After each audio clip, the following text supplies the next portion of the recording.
بسم الله الرحمن الرحیم. سوره زمر است، سپاره 23. سوره از زمر از آغاز شروع میکنیم انشاءالله. اعوذ بالله من الشیطان الرجیم. بسم الله الرحمن الرحیم. تنزیل الكتاب من الله العزیز الحکیم. سوره الزمر مکیه. این سوره زمر میگن که زمر در زبان عربی به معنای گروپ یا گروه هست و در این سوره بین دو گروه مقایسه صورت میگیره، از اول تا به آخر. گروه مؤمنین و گروهی که ایمان ندارن، غیر مسلمان ها هستن. بین مؤمنین و غیر مؤمنین مقایسه صورت میگیره، از نگاه اعتقادی، از نگاه عملی و همچنان در قسمت نتایج. و الله متعال در آخر سوره میگه که وسیق الذین کفروا، کسایی که کافر هستن باز اینا برده میشن به طرف جهنم، زمرا گروه گروه، و مؤمنا به طرف جنت برده میشن گروه گروه، گروپ.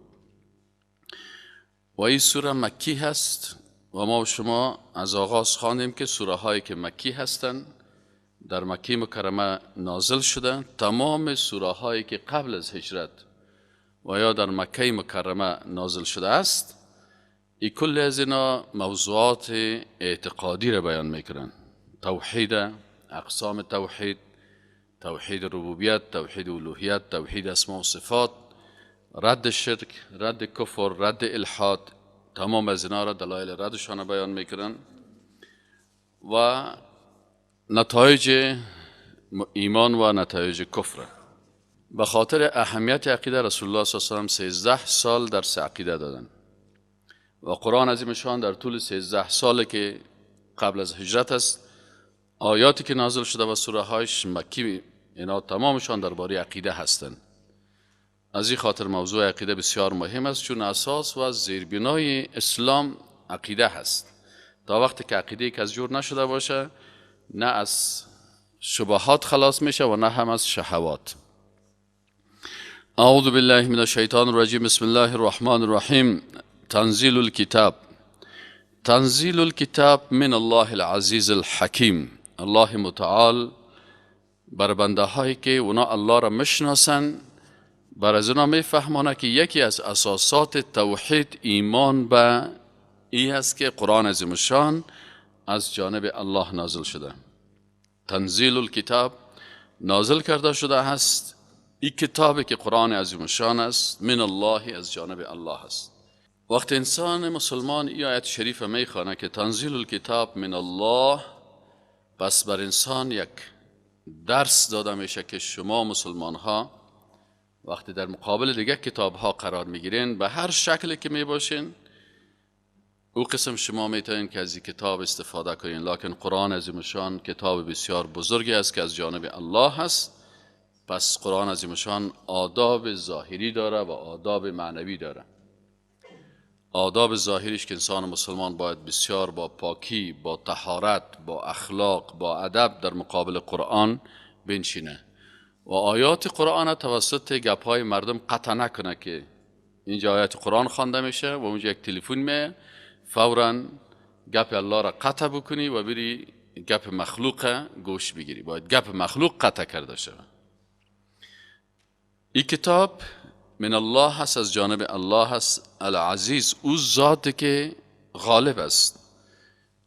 کتاب است که سایر کتاب ها را مغلوب می سازه. از جانب ذاتی است که با حکمت است. الحکیم، ذاتی که هر حکمش یک حکمت خاص خود داره و به صدها حکمت داره.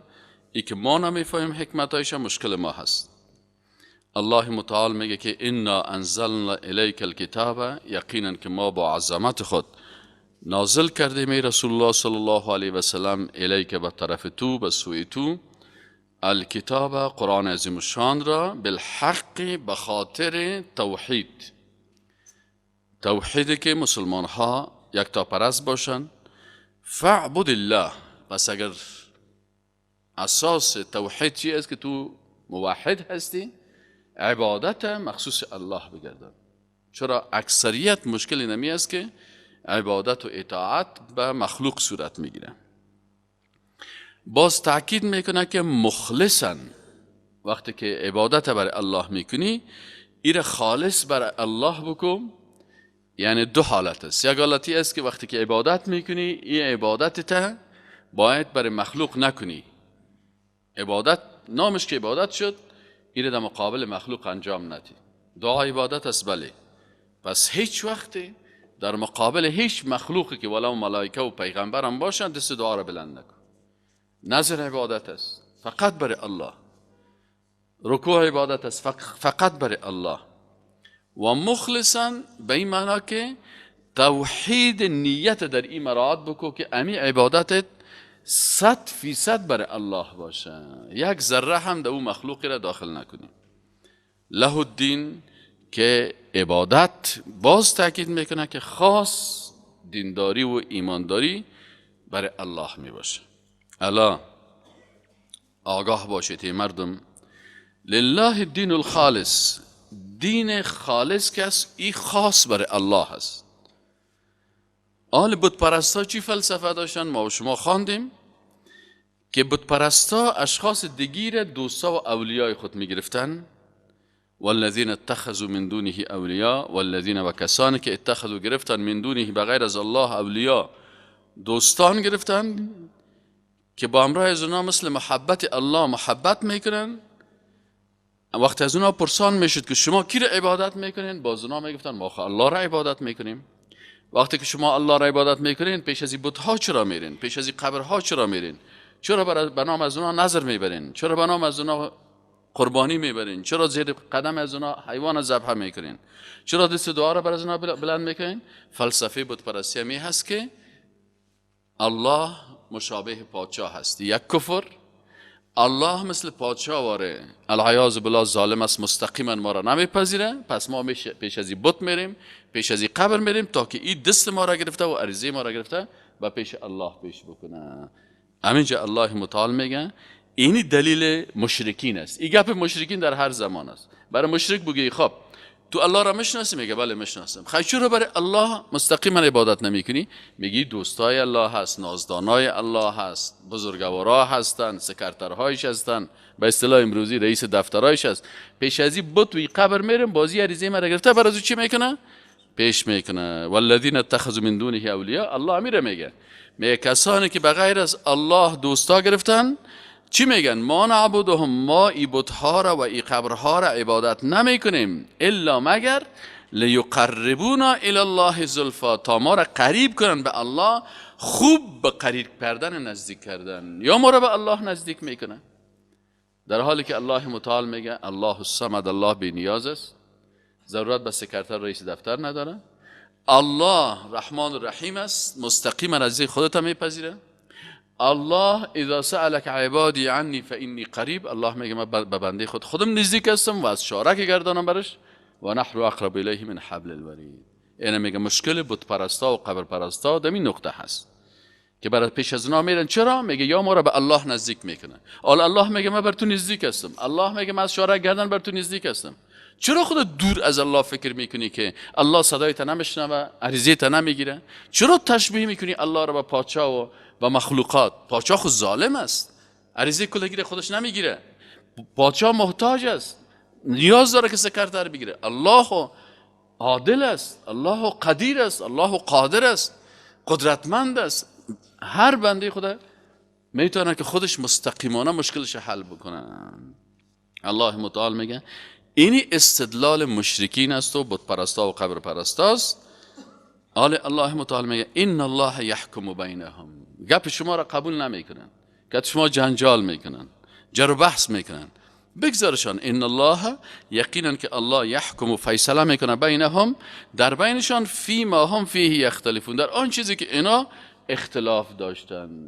اختلاف میکنن در رحمت الله. پیش یک نفر پیش الله چرا این مخلوق میبری؟ آیا الله رحمان نیست؟ از که الله که مهربان تر است؟ پس یا در صفت رحمت الله شک دارن، در صفت قرب الله قریب است شک دارن، در صفت عالم الغیب الله که از قلب بنده با خبر است شک دارن، در صفت رحمت الله و کرم الله شک دارن که الله بنده خدا. در کل ازی شک میکنن، بگذارشان که در کل صفات الله اینا چی دارن؟ شک دارن و اختلاف میکنن. برن بت پرستی بکنن، برن قبر پرستی بکنن، برن درخت پرستی بکنن، برن انسان پرستی بکنن. ان الله، این هم یقین داشته باشین که الله لا یهدی من هو کاذب کفار، که الله هدایت نمیکنه من کسی را که هو کاذب، که دروغگوی است، کفار بسیار ناسپاس است. وقتی که الله بر تو چشم داد، آیا تو رفتی پیش از این بت، پیش از این مخلوق که بر من بگو الله را چشم بده؟ الله برات قلب داد، الله برات اکسیژن داد، مستقیما برات نداده؟ آیا وقتی که تو اکسیژن تنفس میکنی میری پیش یک مخلوق که بر من یک دبه اکسیژن بده که ما باز تنفس بکنیم؟ الله مستقیما بر تو کل نعمتهای خدا داده، تو چرا کل ازی را فراموش میکنی؟ پس معلوم میشه بسیار ناسپاس هستی، رحمت الله را نمیفهمی. از این خاطر مخلوق از الله که مهربان تر فکر میکنیم. لو اراد الله، اگر الله اراده بکنه، ان یتخذ ولدا، یک تعدادش میگن الله العیاذ بالله مثل پادشاه محتاج است، دیگهش میگه العیاذ بالله الله مثل پادشاه ظالم است، دیگر میگن که مثلا الله که از به واسطه و به سکرتر نیاز داره. بعضی دیگه کافرها چی میگن؟ باز او چی میگن؟ و میگن که نه الله به فرزند نیاز داره. الله متعال میگه لو چی کرده؟ میگه الله فرزند گرفته. کی را گرفته؟ فلانی شخص. عیسی قالت الیهود عزیر ابن الله و قالت النصارى المسیح ابن الله. اینا این مشکلات دارن. الله متعال چی میگه؟ الله متعال میگه لو اراد الله ان یتخذ ولدا، اگر الله اراده میکرد که فرزند بگیره، لاصطفى مما یخلق، پس برمیگزید مما از آنچه که یخلق و خلق میکنند، ما یشاء، آنچه را که میخواست. سبحانه، پاکیست مر الله را از این گپ هایی که مردمای مشرک میزنن. هو الله، الله الواحد، واحد از ذات یگانه هست، القهار، بسیار غالب است، خلق السماوات والارض. الله متعال نیازمند سکرتر و فرزند و خانواده و گپا نیست. الله خلق کرد آسمان ها و زمین را. این خلقت آسمان ها و زمین برای چی است؟ بالحق، برای توحید است، که شما از این آسمان زمین ببینین، مطالعه بکنین و وحدانیت الله را درک بکنین. یکور اللیل علی النهار، می پیچانه شب را بر روز، و یکور النهار علی اللیل، و می پیچانه روز بر شب. و سخر الشمس والقمر، و مسخر کرده الله آفتاب و مهتاب را. کل، تمامی از اینا یجری، در حرکت هستند، می روند. به کدام طرف میرن؟ لاجل مسمى، بر یک وقت مشخص و معین. الا آگاه باشین هو العزیز، الا آگاه باشین هو الله کس العزیز، و بسیار ذات غالب است، الغفار، و بسیار ذات بخشاینده هست. الغفار، بسیار بسیار بخشاینده هست.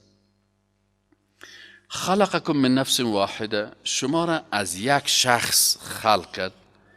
ثم جعل منها زوجها، امی شخصی را که الله متعال خلق کرد و شما اولادی از او هستین، شما هم از او خلق شدین، از نسل از او هستین. ثم جعل منها زوجها، باز خلق کرد از او همسرش را. یعنی انسان خاکزاده هست، مردها از خاک پیدا شدن، ما و شما گلزاده هستیم، از خاک و از گل پیدا شدیم. و خانم ها از چی پیدا شدن؟ از پیغمبر، اونا پیغمبر زاده هستن. پس الله متعال این خانم از این پیغمبر چی کرد؟ خلق کرد. و انزل لکم من الانعام، و نازل کرد لکم برای شما من الانعام، از حیوانات، ثمانیت ازواج. و حیواناتی که شما گوشت میتونین بخورین حیوانات اهلی هستن، 8 جفت هستن. بز مذکر مؤنث، گوسفند مذکر مؤنث، شتر مذکر مؤنث، گاو مذکر مؤنث. این حیواناتی هستن که تو به شکل عمومی. یخلقکم فی بطون امهاتکم، الله متعال شما را خلق کرد در بطن مادرایتان. خلقا من بعد خلق. الله متعال چون این قرآن عظیم شان بر کلگی نازل شده، مثال بیان میکنه برای مردمایی که اونا کوچی هستن و حیوانات دارن، و هم مثال بیان میکنه برای متخصصین و مسلکی، کسایی که در ساینس و تکنولوژی دسترسی دارن. برای از اونا میگه ببینید طرف حیواناتان چه قسم حیوانات الله براتان خلق کرده، پس تسلیم حکم الله شوین. برای مردمایی که در تکنولوژی و ساینسی گپا دسترسی داره، برای از اینا چی میگه؟ میگه شما را خودتان خلق کرد در بطن مادرایتان، او تو خلقا من بعد خلق، که اما تو خلق شده میرین یک مرتبه یک کروموزوم جنسی میباشین، از یک قطره آب گرفته میشده باشه.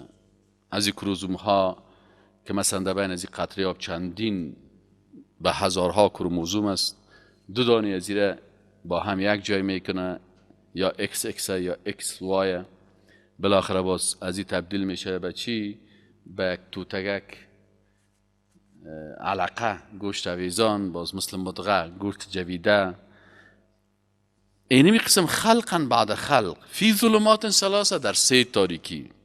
یک تاریکی بطن مادر است، یک تاریکی رحم مادر است، یک تاریکی امو پوستی که امو وقتی که یک طفل تولد میشه داخل یک پوست می باشه، داخل یک خلطه می باشه.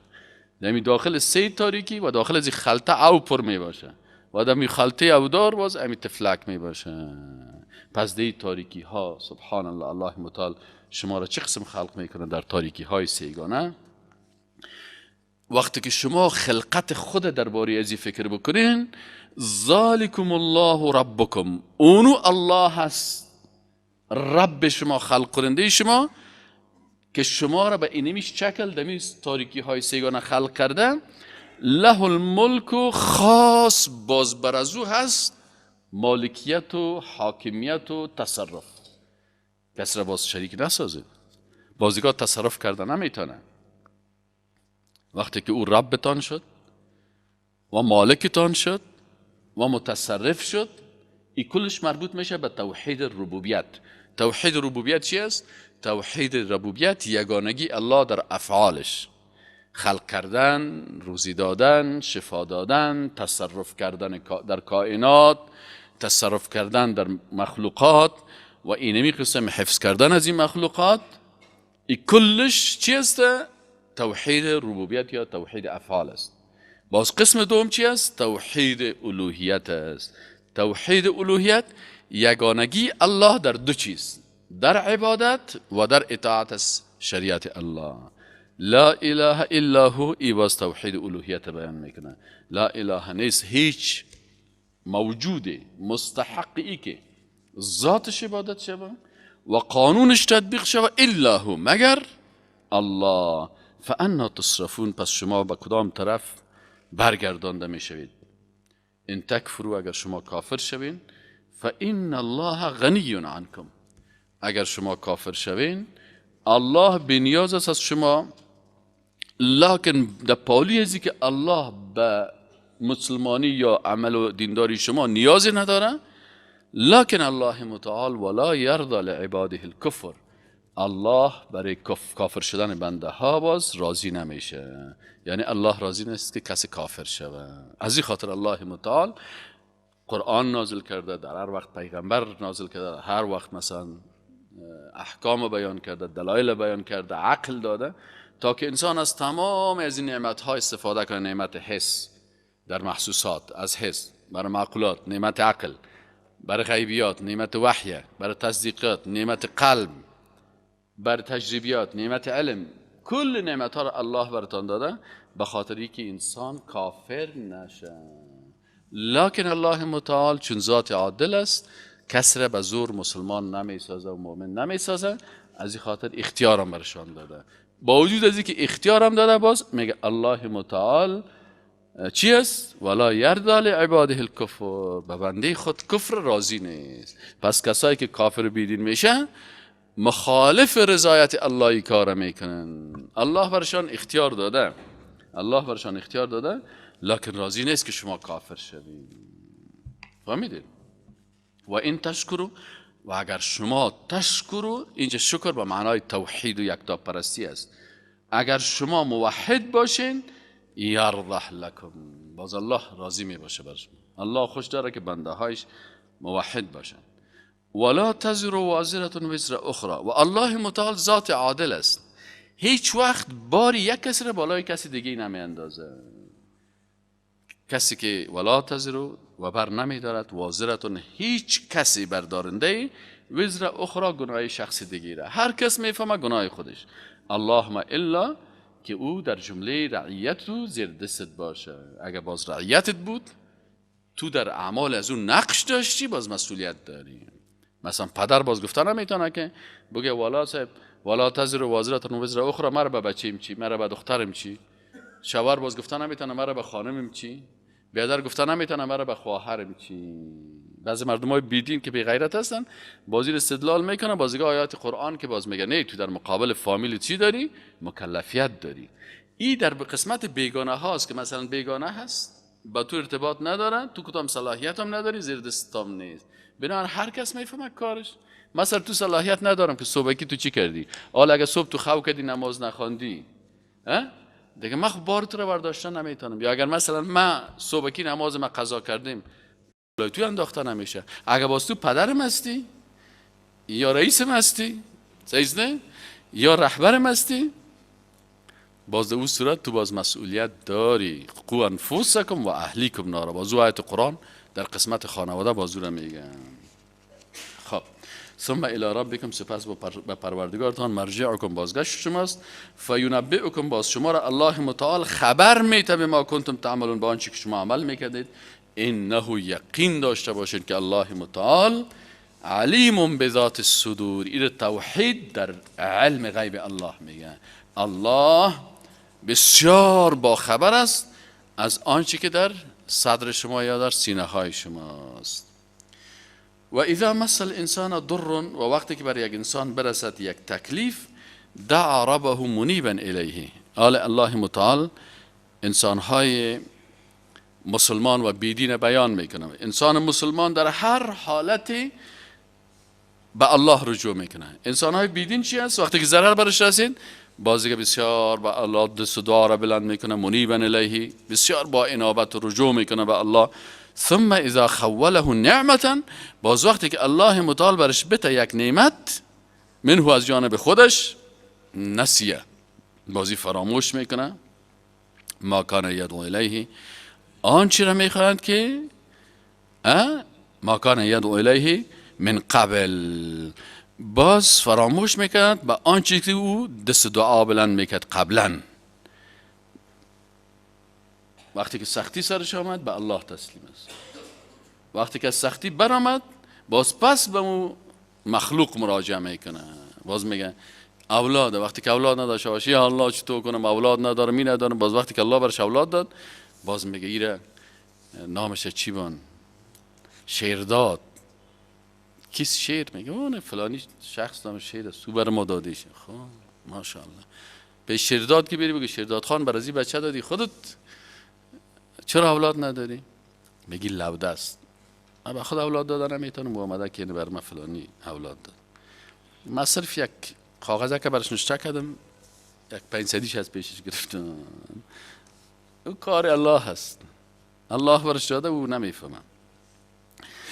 و جعل لله اندادا، و میگردانم برای الله شریکان، لیضل عن سبیله، تا که گمراه بگردانم مردم را، عن سبیلی، از راه الله. قل بگو تمتع بکفرک قلیلا، لذت ببر به می کفرت کمکی. مردمی که کافر بیدین میشه باز با مو کفر خود یک چند وقت چی میبره؟ لذت میبره. انک من اصحاب النار، یقینا که تو از صاحبان دوزخ هستی. امن، آیا این شخصی که بحثای گفتیم مقایسوی هست، آیا این شخصی که در وقت سختی ها به الله رجوع میکنه و در وقت خوشی و آرامی و جوانی و قدرت باز الله را از یاد میبره، آیا این انسان درست است یا این انسان دیگه که الله بیان میکنه امن هو قانت آناء اللیل ساجدا و قائما، یا کسی که هو قانت او عبادت کننده هست، تسلیم الله هست، به شریعت الله عمل میکنه آناء اللیل، در اوقات شب، ساجدا گاهی در سجده هم به عبادت الله می باشد و قائما گاهی استاده در عبادت الله می باشد. یحذر الاخره، از عذاب اخروی می ترسه. و یرجو رحمته، هم در قلبش خوف است و هم در قلبش رجا هست، امید است. و یرجو رحمت ربه، و امیدوار رحمت رب خود است. الله متعال میگه مقایسه بکنین که قول بگو برشان هل یستوی الذین یعلمون والذین لا یعلمون. باز مقایسه میکنه بین مردمای دانشمند و بیدانش. آیا انسانهای با دانش و بیدانش مساوی هستند؟ نیستن. انما خیلی گپکی میفهمه الله متعال میگه انما یتذکر، ازی پند میگیره کی؟ اولو الالباب، انسانهایی که دارای قلب و عقل سلیم هستند. قل بگو یا عبادی الذین، بگو برشان ای رسول الله صلی الله علیه و سلم که الله متعال برتان میگه که ای بنده های من، الذین آمنو، کسانی که ایمان آوردن، اتقوا ربکم، از پروردگارتان بترسید، للذین احسنوا، بر کسانی که نیکی کردن، فی هذه دنیا حسنه، برشان در زندگی دنیا عوضی نیک است. و ارض الله واسعه، و زمین الله که از بسیار فراخ است. انما یقین داشته باشید که یوفی الصابرون، پوره داده می شود، وفا کرده می شود برای صابران اجرهم، اجر پاداششان، به غیر حساب، بدون حساب برشان الله متعال پاداششان میده. قل بگو ای رسول الله صلی الله علیه و سلم انی امرتو، ما خودم مأمور هستم، امرتو امر کرده شدیم، ان اعبد الله، که من الله را عبادت بکنم، مخلصا، خالص 100%، له الدین، که دین خدا و طلب خدا و آرزوی خدا خاص برای الله بگردانم. لأن اکون، و امرتو، و باز سر من امر شده و من مأمور هستم، لأن اکون، که من خودم باشم اول المسلمین، اول مسلمان ها.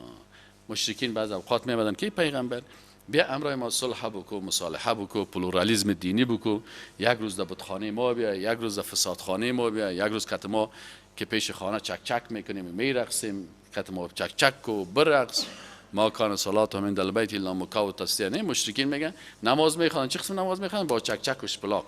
تو هم بیگان زره کت ما این کارا رو بکن. الله متعال برش گفت که من بنده مأمور هستم، ما به دل خود نیستم. الله برام امر کرده که من فقط الله را عبادت کنم، ما در مجالس کفری و شرکی و پیشنهادات شرکی شما مشارکت کردن نمیتونم، و به این شکل در این مجالس بدعتی شما من اشتراک کردن نمیتونم، و من باید خودم نخستین تسلیم شده ها باشم، خودم اولین مسلمان ها باشم. چون ما که پیغمبر هستم باید نسبت به دیگرها کرده زیادتر تقوا بکنم، زیادتر شریعت الله را و حکم الله را تطبیق بکنم. قل اینی اخاف، بگو برشان که من خودم میترسم، ان عصیت ربی، اگر من خودم نافرمانی رب خدا بکنم، از چی میترسم؟ از عذاب یوم عظیم، از عذاب روز بزرگ. قل بگو ای رسول الله صلی الله علیه و سلم الله اعبدو، ما الله را عبادت میکنم، مخلصا له، خالص بر از او، توحید 100% بر از او. توحید نیت در قرآن چی میگن؟ اخلاص میگن، یعنی 100% نیت برای الله هست. و خاص از بر از او دین ما، یعنی قانون و شریعت و حکم و احکام کلش خاص برای الله هست. فاعبدوا ما شئتم من دونه، شما که هستین، من خود بنده مأمور هستم، من خود تسلیم هستم، من خود مسلمان هستم، من نمیتونم این کارا را کردن، والا ببخشین من خودم نمیتونم این کارا را کرد. از این وقت بسیاری وقتا بعضی کسایی که مسلمان هستن اسلام نمیفهمن، در مجلس کفر میشینن، در مجالس فسق میشینن، در مجالسی که به الله و به پیغمبرش توهین میشه میشینن. به این معنا که من بسیار آزاد فکر هستم، روشن فکر هستم، که هر کس میشینم با یک مثل همین پدرکلانای جاهل، از جاهلا یگان ضرب المثل جاهلیت مانده که با همگی یک جا باشه، با خدا باش. چطور؟ با 100 گروه آشنا باش و با خدا باش. چطور میتونی که تو دوز برو آشنا باش؟ دیگه پلیس که بگیرید میگه تو هم دوز هستی، دیگه رفیق دوز هستی. که شراب خور بشی آشنا باش، میتونی؟ حتما برات میگه تو بگی یک پیک بخور، که سیگریتی بشینی، که چرسی بشینی، کنات همجنس با همجنس پرواز، کبوتر با کبوتر، باز با باز. ولی کسایی که گپ را میزنه امکان نداره. از این خاطر بر خود رسول الله صلی الله علیه و آله میگه که سعی کنین از این شما چی درس میگیریم؟ این اساس دین اسلام است. مأمور شدیم که عبادت الله را بکنم، بس من در جایی که عبادت غیر الله میشه رفتن نمیتونم. من باید مخلص باشم، نیتم 100% برای الله باشه. من نمیتونم شرک یا پای شما را هم قبول بکنم. من نمیتونم که در مجالس شما اشتراک کنم. من تسلیم برای الله هستم. من خودم میترسم که اگر من اشتباه بکنم، غلطی بکنم، برای من هم عذاب عظیم داده میشه.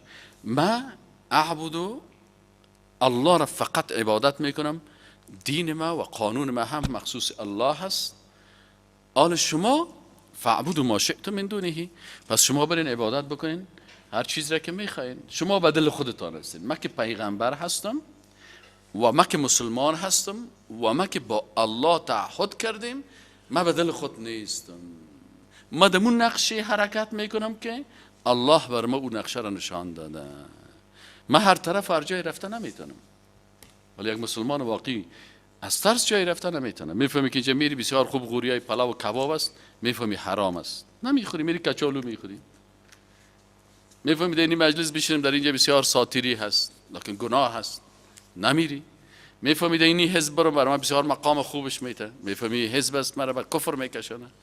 میفهمی بسیار چیزا هست که انسان نمیتونه. رسول الله صلی الله علیه و آله همین قسم میگفت من یک بنده مأمور هستم و من نمیتونم در شرکیات، در کفریات، در مجالس الحاد، در مجالس بدعت، در مجالس استهزاء به دین الله اشتراک بکنم ابدا. شما که میکنین فعبدوا ما شئتم من دونه، شما عبادت بکنین هر چیز را که میخواین بغیر از او. قل برشان لکن بفهمان که ان الخاسرین، کسایی که خسرت میکنن، الذین کسانی هستند که خسروا انفسهم، که در زیان انداختن نفسهای خود را و اهلیهم و اعضای خانواده خود را یوم القیامت، در روز قیامت. این بیچاره هم خود و هم اعضای خانواده خود در کجا انداختن؟ در خسران و زیان انداختن در روز قیامت. باز خانمش هم میبرش میگه که الله بشرمانید از دست تو. اگه تو یک کمک غیرت میداشتی مرا میفتیم چادر تا صحیح بپوش. اگه تو بی غیرت که رفیقایت مرا نمیشاندی، اگه تو بی غیرت ای کالای چسب ترکی رو برای من نمیخریدی، اگه تو بی همت به بیادر خود خوارش میگه ای بیادر احمق الله تو رو در غضب خود گرفتار کنه، اگه تو کمک غیرت میداشتی کالای پنجابی رو مرا میماندی که قسمی میپیشیدم در هتل هست من میرقصیدم. خب میدیدم که تو بی غیرت هستی، پدرم بی غیرت، بیادرم بی غیرت، شویم بی غیرت، بچه‌ام بی غیرت.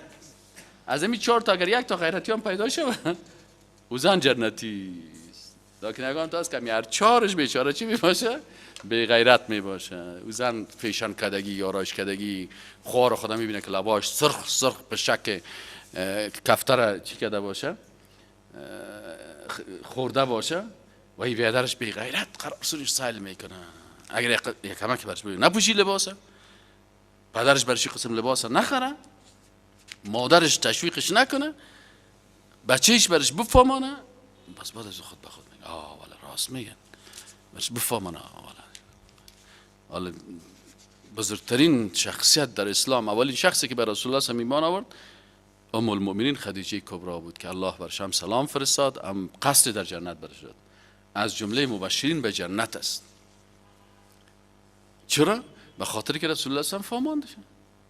رسول الله فهماندش که عفت است، پاکی است، اخلاق است، لباس درست است، کلی چیزا را میفهمه. پس بزرگترین شخصیت تو شد. خب الله متعال میگه کسایی که خسارت میکنن کسایی هستن که هم خود در خسران انداختن و هم اهلیهم، اعضای خانواده خود را. چه وقت؟ در روز قیامت. الا ذالک، آگاه باشین که هو الخسران المبین، آگاه باشین که ذالک، اینی خسران که است، خساری بسیار بزرگ است. خساره های دنیایی خساره نیست. لهم من فوقهم، الله متعال میگه برش در روز قیامت بالی سر از یا چی می باشه؟ ظلل من النار، چتری های از آتش، و من تحتهم ظلل، و در زیر پاهایشان هم سایبان های آتشی است. ذالک یخوف الله به عباده، اینها همه آنچه هستند که الله می ترسانه به با آن عباده، بنده هایش را. یا عبادی، الله میگه ای بنده های واقعی من، فاتقونی، پس از من بترسید. والذین، دیگه مردمایی که خساره میکنن کدام مردم هستن؟ کسانی که پیروی از طاغوت میکنه. و ما و شما گفتیم که طاغوت 3 قسم است: طاغوت فکری، طاغوت حزبی و طاغوت فردی. بعضی اوقات طاغوت به شکل یک فرد میآید. ابلیس بازی طاغوت فردی 5 قسم است. یک قسمش ابلیس است، یک قسمش کسی از قانون میسازه ضد شریعت الله، یک قسمی که مثلا ادعای علم غیب میکنه، فالبینا، ساحرا. یک قسم دیگه شان است که مثلا ابلیس، کسی که قانون ضد شریعت الله میسازه، کسی که مردم به عبادت خود یا عبادت مخلوق دعوت میکنه، مثلا کسی که ادعای علم غیب میکنه. تقریبا 5 قسم طواغیت فردی هست. باز طواغیت حزبی هست، هر حزبی که در اساسنامه از او ضد شریعت الله باشه. و بعضی اوقات طاغوت در لباس یک فکر و اندیشه می. بسیاری از فلسفه های الحادی، داروینیسم، کمونیسم، سوسیالیسم، مارکسیسم، ایدئالیسم، ماتریالیسم، اینا چی هستن؟ الله متعال میگه دیگه از صفت انسانهای مؤمن موحد چی است؟ والذین، کسانی که اجتناب میکنن الطاغوت، از اطاعت از امی 3 قسم طاغوت. نه در طاغوت فردی را طاعتش میکنن، نه طاغوت حزبی را در احزاب طاغوتی داخل میشه، و نه هم تحت تاثیر افکار و اندیشه های طاغوتی می باشند. اینا کسایی که در احزاب قوم پرستی هستند و در احزاب سوسیالیستی و کمونیستی هستند، یا اجتناب از طاغوت کردن نکردن. کسایی که متأثر به فلسفه های داروینیسم و سوسیالیسم و مارکسیسم و ایدئالیسم و سکولاریسم و ایزم ها هستند، صهیونیسم، یا اجتناب از طاغوت نکرد. الله متعال میگه از این خساره کسایی نجات پیدا میکنن که اجتناب کردن از چی؟ از طاغوت. ان یعبدوها، ای که اینا عبادت و اطاعت از طاغوت بکنن. و انابوا الی الله، پس اینا وقتی که از طواغیت اجتناب کردن به طرف کی رجوع میکنن؟ رجوع کردن به طرف الله. الله متعال میگه لهم البشرا، بر اینی مردم بشارت بدین. چون طواغیت زیاد میشه در آخر زمان، هر کسی ببینی به یک شکل از اشکال در یک گروه طاغوتی سنجاق است. یا فکرن گپش دادن، گپش خراب است، یگان طرف ببینی از نگاه حزبی گپش خراب است، و یا هم طواغیت فردی پیش فالبین و جادوگر و ساحر و شیطان و اینا چی میکنن. لهم البشرا، الله میگه بر از اونا بشارت است. فبشر عبادی، پس بشارت بده رسول الله صلی الله علیه و سلم، عبادی، بنده های مرا. الذین، کدام بنده های مرا؟ الذین، او کسانی که یستمعون القول، که اونا سخنا را میشنون، لکن چی صفت دارن؟ فیتبعون احسنه، باز امو احسن از اوره، خوب از اوره متابعت میکنه. حقا میشناسه، باطل هم میشناسه، باز امو که حق است از او متابعت میکنه. اولئک، این مردم ها، الذین، کسانی هستن که هداهم الله، اینی کسایی هستن که الله اونا را هدایت کرده. آخر کس میگه ما هدایت شدیم. یا کسی رو ببینی خوب کافر هم است، باز میگه وی در پیشانی با کفر نشته است کوکی. امی دکتر نجیب که گفت میزد، باز میگه شما مسلمان هستید، ما کافر هستیم، در پیشانی شما اسلام نشته است، لا اله الا الله، در پیشانی ما کفر نشته است، پس چی دلیلی دارین که ما کافر هستیم؟ این دلیل ما که تو اجتناب از طاغوت نکردی. فیلمش برو در تلویزیون سعی کن، سفرش به اتحاد شوروی به کی انحنا میکنه؟ به مجسمه لینن. خلاص ضرور نیست در پیشانی هر کس نوشته باشه.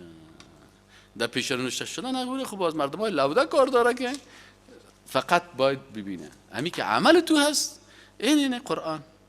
الله میگه والذین اجتنبوا الطاغوت، تو از طاغوت پیروی کردی؟ دمی جلسایی که ششتی 3 دانه کله طاغوت در بالا سر کلهشان است. مارکس، انگلس، لینن هست نیست؟ سر کله ما چی نشست اونجا بالا؟ لا اله الا الله محمد رسول الله.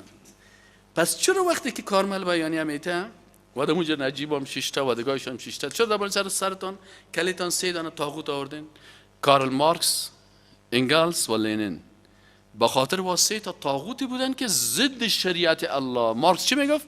میگفت دینداری افیون ملت هاست. اگه تو قرآن بخوانی، تو تورات بخوانی، تو انجیل بخوانی، تو دیندار باشی، تو پودریستی. از این خاطر مسلمان ها را میکشتن. خلاص دیگه از عکس بالا سر کلیت معلوم میشه که تو مسلمان نیست. این قرآن میگه. از این خاطر تواغیت به تدریس قرآن و درس قرآن خوشحال نیستن. چه قسم جوانا را از درس قرآن بگردانیم. یک وقت میگه صدراعظم انگلیس میگه خیست و در مجلس گفت که او مردم، تا زمانی که این کتاب در دست مسلمان ها باشه ما مسلمان ها را شکست دادن نمیتونیم. یک عسکر آمد این قرآن شریف ازش گرفت پاره پاره کرد شد، او سو انداخت. او برش گفت او احمق. این مستر گلادستون بود، صدراعظم انگلستان. گلادستون برش گفت که او احمق لوده، ما قرآن کاغذش نمیگم، ما درس قرآن میگم، فهم قرآن میگم، شریعت قرآن میگم. این باید از بین مسلمان ها بردارین. چه قسم بردارین؟ این جوانان را مصروف بکنین به موسیقی، ساز، رقص، فیلم، فیسبوک، فلان فلان فلان، که دمی هر جای رسیدی که نمیتونه فرتک کده بره. احجام که میره آجی صاحب بی آجی اردویشون فیسبوک زده میره، باز یک سلفی تک روانش که با بچه کاکایم باز میگه بی آجی خدا خوب کج بگی، باز تک ده حجر الاسود علی بی آجی این حجر الاسود یک سلفی تک باز میشه سیده. ایش دیگر نه دین است نه عبادت است. کل شاگردای مستر گلادستون گفت که نمانی جوانه که در درس دین بشینه، قرآن بفهمه. چرا اگر درس قرآن خوان باز میخونه که والذین مؤمنای حقیقی کسان است که اجتناب از طاغوت میکنن. باز نمیده حزب کمونیستی، ما نمیده حزب سوسیالیستی، قوم پرست نمیشه، زبان پرست نمیشه. فهمیدی یعنی؟ اینه الله متعال میگه که فبشر، پس بشارت بده عبادی بنده های مرا الذين يستمعون القول فيتبعون احسنه اولئك الذين هداهم الله و اولئك هم اولو الالباب افمن حق عليه كلمه العذاب. الله متعال وقتی که رسول الله صلی الله علیه و بعضی اوقات این مردم میدید که در کفر و شرک و بیدینی روان هستن، الله میگه افمن، آیا کسی که حق علیه، حق شده ثابت شده بالای از او کلمت العذاب، که این باید سخن عذاب، که این مستحق حکم عذاب است، افانت، آیا تو ای رسول الله صلی الله علیه و تنقذ من فی النار، نجات میتی کسی را که او در آتش دوزخ است، او کسی که کفرش کفر تکبر است، کفر عناد است، مثل ابو جهل و ابو لهب. واره تو دیگه پیغمبر نمیتونی که خلاصشان کنی. لکن الذین اتقوا ربهم، لکن کسانی که تقوا کردن به پروردگار خود، لهم، برایشان از غرفون من فوقها غرف، قصرهایی که منزل به منزل است، یک طبقه به طبقه دیگر، مبنیتون که ای آباد شده برایشان، ای بلند منزل ها، تجری که جاری می باشه، من تحت الانهار، از زیر ای قصرها جویبارها، وعد الله، ای وعده الله است، لا یخلف الله المیعاد، الله متعال وعده خود خلاف نمی کنه. الم ترى، آیا ندیدی ان الله انزل، یقینا که الله نازل کرده من السماء ماء، از آسمان آب را، فسلکه ینابیع، باز روان کرد از او، ینبو، چشمه را میگه، ینابیع جمعش است، چشمه ها را، فی الارض، در زمین، ثم یخرج به زرعا، باز خارج میکنه از او فصل ها را، مختلفا الوانو، که اشکال و الوان و رنگ های مختلف دارن، ثم یهیج، باز میبینی که امی گل که است، گل دنیایی است، یک روز شاداب است، ثم یهیج، سپس باز خشک میشه، فتراه مصفرا، باز میبینی او گل که شاداب و زیبا و برگهای سبز داشت، آل رخسارش زرد شده. ثم یجعله، باز یجعله، ثم سپس یجعله حطاما، باز امی گلستان ببینی که چی است؟ حطاما، ریزه ریزه شده. بهار است که در پی چی داره؟ خزان داره. ان فی ذلک، یقینا در این، لذکرا لأولی الالباب، این یک نصیحت است، یک پند است بر اصحاب عقل. یعنی الله متعال میگه شما جوانا مانند چی هستین؟ مانند امی گل شاداب هستین. زیبا می باشه انسان، شاداب می باشه، قوت می داشته باشه، چهره زیبا می داشته باشه، بعد از آستا آستا آستا آستا آستا آستا الف واره می باشه. آدم است نه، لسرش هم مد است نه، کاکلک شده میتونه و خورده مد واره، باز دال واره میتونه پک میشه. بازیگر است که سیلش کنی باز زرد شده و دندانایش افتاده و قواریش سیل کنی و اگر دیندار باشه خیلی در نور ایمان در چهرهش هست، اگر نه که بیدین باشه دیگه بیخی سر روش دیدام نمیشه. بازیگر است سیلش کنی میگه حطام گشته. حطام چی است؟ که توته اعضای بدن از چی بشه؟ ریخته میره. چش دندانایت کل دانش که سعی کنی اما تو خلاص است. چشمت کجاست؟ والا صاحب یک چشم هم از بین رفته، گوش هم نمیشنوه، قلب هم از بین رفته، گرده هم کار نمیتن. اینه بالاخره الله متعال میگه اینه.